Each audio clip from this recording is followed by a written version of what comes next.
اور کہتا تھا کوئی مجھے معافی لے دو، لیکن گرا جو ان کی نگاہ سے وہ سنبھل نہیں سکا، گرا جو ان کی نگاہ سے کبھی سنبھل نہیں سکا۔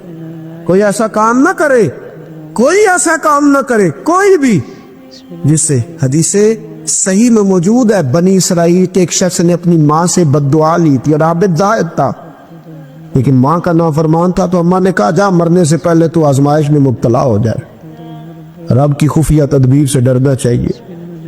تو مرنے سے پہلے ایسی آزمائش میں ڈال گیا کہ ایک بری عورت نے الزام لگا دیا، لگا الزام، لیکن زمانے میں رسوائی چاروں جانب ہو گئی، تو لوگ آگے کہتے تھے تیرے ساتھ کیا بنا؟ کہتا کچھ بھی نہیں، میری اماں نے میرے لیے بد دعا کی تھی، اس کا رنگ دیکھ رہا ہے، کیوں میں نے ستایا اپنی ماں کو؟ توبہ کر، دعائیں لیا کرے زندگی میں، بد دعاؤں والے کام ہم تو 1 منٹ لگاتے ہیں بد دعا لینے میں، 1 منٹ لگاتے، 1 منٹ۔